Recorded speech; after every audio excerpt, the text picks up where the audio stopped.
ये एविएशन पर क्या व्यू है आपका Pankaj? Jet Airways, spice jet, Indigo ये वापस पिछले 1-1.5 महीने से स्पेशली अच्छा मूव दे रहे हैं।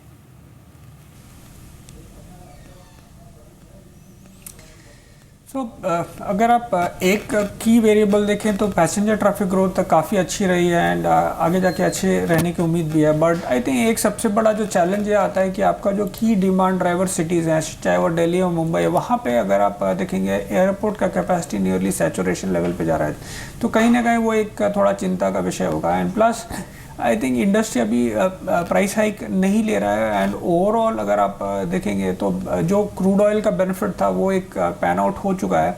बियॉन्ड दैट आई थिंक जब तक कि एक प्राइस में स्टेबिलिटी नहीं आती, मेरे हिसाब से कोई बहुत बड़ा मूवमेंट इसमें मैं एक्सपेक्ट नहीं करूँगा। सम ऑफ द कंपनीज अगेन जैसे जेट वगैरह, आई थिंक डेट लेवल्स उनके काफ़ी ज़्यादा है। अगर वो डेट लेवल्स कम करेंगे तो ही आगे जाके स्टॉक के रनअप के चांसेस बढ़ते हैं। Otherwise at current crude levels problem मेरे हिसाब से बहुत एक साइडवेज मूवमेंट ज़्यादा मुझे लगता है, जब तक कि आपका बड़ा कैपेसिटी क्रिएशन नहीं होता है ऑफ मेजर एयरपोर्ट्स या डी बॉटलनेकिंग नहीं होता है। बिल्कुल। चलिए इस बीच कुछ और गेनर्स को देखते हैं। अब एक बार देख लेते हैं उन स्टॉक्स को जो आज नए हाई पर हैं। 52 वीक हाई पर जो स्टॉक्स इस समय ट्रेड कर रहे हैं उनको देख लेते हैं। इसमें एक तो L&T फाइनेंस है, ये करीब 1.5% ऊपर है, इसने नया हाई हिट किया है। इंडिया बुल्स हाउसिंग फाइनेंस ये अच्छी मजबूती दिखा रहा है। सुजलॉन अच्छी मजबूती दिखा रहा है। अदानी एंटरप्राइज पर अच्छा मूव देखने को मिला है। कुछ और काउंटर्स जो कि अपने 52 वीक हाई पर है, इसमें ड्रेजिंग कॉरपोरेशन है जो कि 9% ऊपर है, और साथ ही टाटा पावर ये एक काउंटर है जो कि अच्छी स्ट्रेंथ इस समय दिखा रहा है, तो इस पर नज़र रखी जा सकती है। इसमें ड्रेजिंग कॉरपोरेशन पर दीपक आपका कोई व्यू है क्या?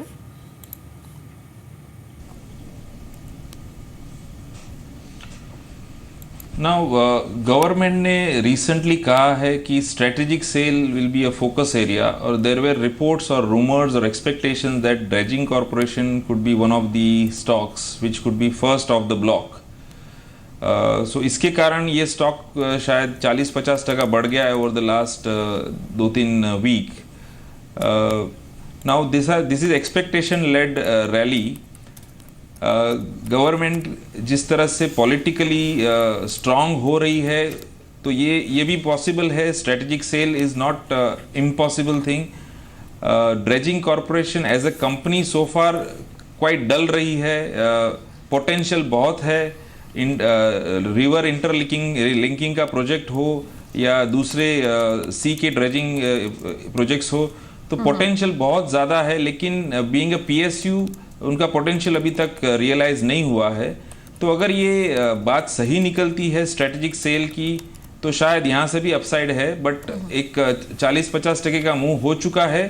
सो ये लेवल पे इन्वेस्टर को थोड़ा सा क्लैरिटी चाहिए और उसके बाद ही they should take an action जी। लेकिन ड्रेजिंग कॉर्पोरेशन आज भी 10% की स्ट्रेंथ के साथ इंट्राडे हाइस पर ट्रेड कर रहा है। शुक्रिया मिस्टर जसानी और पंकज आप दोनों का शामिल होने के लिए शो में और अपने व्यूज शेयर करने के लिए। लेकिन अब बात करेंगे उन स्पेसिफिक सेक्टर्स की या फिर कंपनीज की जिन पर असर होगा रुपए की मूवमेंट का। रुपया क्योंकि पिछले 1 महीने में काफी मजबूत हुआ है, 2% के आसपास की स्ट्रेंथ आई है। इसके नेगेटिव और पॉजिटिव इंप्लीकेशंस वेरियस सेक्टर्स के लिए क्या है ये समझ लेते हैं। संदीप मौजूद है एनालिसिस लेकर। बताइए संदीप। देखिए आईटी सेक्टर की बात करना चाहेंगे, और जिस तरह से रुपया मजबूत हो रहा है उससे आईटी सेक्टर की अगर आप बात करें तो मार्जिन्स में एक जो डेंट है वो जरूर देखने को मिल सकता है। एक एनालिस्ट अनुमान के मुताबिक 1 से 1.25% के आसपास की कमजोरी आईटी कंपनी के नतीजों में इस बार मार्जिन्स में साफ तौर पे देखने को मिल सकती है, क्योंकि जिस तरह से आप भी कह रही हैं कि 1 महीने में करीब 2%, और अगर आप 2017 की बात करें दीपाली, करीब 3% से ज़्यादा का जो एक मजबूती का ट्रेंड है वो रुपये में ऑलरेडी देखने को मिल चुका है। और उसके मुताबिक अगर आप देखें आईटी कंपनी के जो मार्जिन्स को लेकर हमने देखा था Q3 में भी जो प्रॉब्लम्स थी वो साफ तौर पे देखने को मिली थी, और अगर ये ट्रेंड जारी रहता है और रुपया अगर 65 के लेवल्स के आसपास मेंटेन कर जाता है या सस्टेन कर जाता है, तो करीब 5 से 8% के आसपास की जो EPS में कमजोरी है वो भी कहीं ना कहीं एनालिस्ट मानते हैं कि इन आईटी कंपनियों में देखने को मिल सकती है। तो उस लिहाज से देखा जाए तो जो हेजिंग करती हैं ये कंपनियां, उसका भी फायदा नहीं देखने को मिलेगा अगर रुपया 65 के लेवल्स के आसपास सस्टेन करता है, क्योंकि ज़्यादातर आईटी कंपनियां अगर आप देखें छोटी अवधि के लिहाज से अपनी हेजिंग करती हैं। तो अगर हेजिंग का फायदा नहीं होगा, EPS में इंपैक्ट देखने मिलेगा, तो जाहिर सी बात है बात है इनकी जो स्टॉक प्राइसेस है उनमें भी जो इम्पैक्ट है साफ तौर पे देखने को मिलेगा। ओवरऑल देखा जाए तो ज़्यादातर एनालिस्ट मानते हैं कि FY18 एज अ होल देखा जाए तो ग्रोथ के लिहाज से कोई बड़ी चिंता नहीं है, लेकिन अगर रुपया जो कि ज़्यादातर एनालिस्ट अभी तक फैक्टर नहीं किया है, 70 के आसपास के अनुमान थे और उसके उलट अगर 65 के आसपास के लेवल्स पर रुपया सस्टेन हो जाता है तो जाहिर सी बात है इनकी जो FY18 की जो ग्रोथ को लेकर जो एस्टीमेट्स हैं वो भी कहीं ना कहीं एनालिस्ट को ट्वीक करने पड़ सकते हैं। और खासतौर पे ऐसी छोटी कंपनियां जिनके मुनाफा काफ़ी कम रहता है और फॉरेक्स लॉसेस अगर आ जाते हैं तो जाहिर सी बात है इनके नंबर्स में एक बड़ा इंपैक्ट Q4 के नंबर्स में ही देखने को मिलेगा। तो उस लिहाज से ज़्यादातर एनालिस्ट जैसे अब मान रहे हैं कि रुपये की जो चाल है, चूंकि डॉलर कहीं ना कहीं अगर आप देखें कमजोरी का ट्रेंड दिखा रहा है, तो अगर रुपया छोटी अवधि में मजबूती का ट्रेंड सस्टेन करता है तो IT कंपनीज और खासतौर पर छोटी IT कंपनीज जो हैं उनमें कहीं ना कहीं Q4 के नंबर्स में बड़ी मार पड़ती हुई दिख सकती है। ये इसलिए इंपॉर्टेंट है क्योंकि अब 12 तारीख से जो नतीजों का आगाज़ है फिर से शुरू हो जाएगा। 12 तारीख को TCS और 13 अप्रैल को इन्फोसिस के नंबर्स आएंगे, तो उससे पहले कहीं ना कहीं एनालिस्ट थोड़े से कॉशियस होते दिख रहे हैं। और अगर रुपया अपनी मजबूती की चाल सस्टेन करता है, 65 के आसपास मेंटेन करता है, तो जाहिर सी बात है 1 से 1.25% के आसपास का और डेट इनके जो एबिट मार्जिन है उन पे देखने को मिल सकता है। बिल्कुल। चलिए इस बीच हमारे साथ शमिक बोस जुड़े हैं, उनसे बात करते हैं। Shamik, morning to you. ये ट्रैजेक्टरी आप किस तरह की देख रहे हैं रुपए पर और इसका इम्पैक्ट? जी, रुपया has strengthened. It seems to be ranged now because the dollar index is ranged 102 resistance, maybe 100 is the support. It's interesting, despite the Fed raising rates, the dollar index has softened and markets have treated it more like a rate cut rather than a rate rise. But rupee strength, if you see correlated to Nifty and Sensex and stock markets, this could go towards 64, I think. तो range क्या हो सकती है? आपने कहा कि यहाँ से और मजबूती दिखा सकता है, 64 कैन बी द लेवल, पर लाइकली रेंज क्या हो सकती है? I think if it goes to 64, you will see 64 and 66.50 as the range because dollar index range between 102 and 100 presumably. ये इंटरेस्टिंग होगा, लेकिन क्या उसके आसपास आप इस रुपये का जो सर्ज है उसे टॉप आउट होता देख रहे हैं क्या? Good point. Fundamentally, rupee shouldn't strengthen as such, but there's a lot of F2 money coming in, and there will be more coming in this year, mainly in equities, perhaps in debt. And if the Nifty does surge towards 10,000 and Sensex towards 32,000, even 64 can be broken. But right now, according to the fundamentals, I think if it goes below 64, RBI will intervene on the other side. They will buy they will not buy the rupee, they will sell the rupee.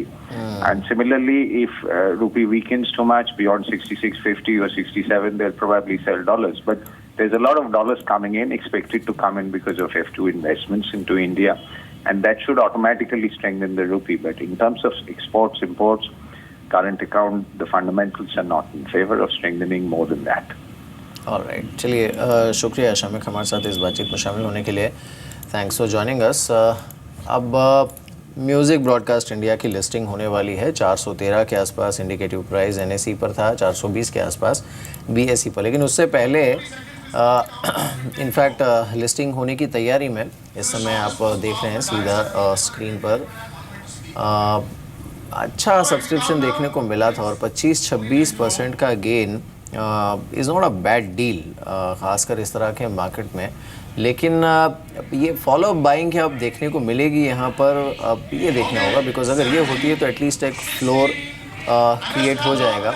Otherwise I think थोड़ा बहुत drop हो सकता है ये BSE पर इसकी listing होते हुए। आप काउंटडाउन देख रहे हैं सीधा इस समय बॉम्बे स्टॉक एक्सचेंज से, और 412 पर ये लिस्ट हुआ है। BSE पर 412 में इसकी लिस्टिंग हुई है, और NSE फिलहाल NSE का जो कोट है वो 404 रुपये के आसपास इस समय 333 रुपये का इशू प्राइस था। और उसके अगेंस्ट में म्यूज़िक ब्रॉडकास्ट इंडिया जो कि रेडियो FM आम है जागरण प्रकाशन का, वो 404 रुपये पर ट्रेड कर रहा है, यानी ठीक ठाक मुनाफा देखने को मिला है। 20-22% का लिस्टिंग गेन अभी भी इन्वेस्टर के पास है। अगर किसी ने इन्वेस्ट किया हो और अलॉट हुआ हो उसे, तो 402 के आसपास का लेवल इस समय यहाँ पर देखने को मिल रहा है। BSE पर 412 रुपये पर इसकी लिस्टिंग हुई है, और NSE पर 406 रुपये के आसपास की लिस्टिंग देखने को मिली है। 333 का इशू प्राइस था यहाँ पर।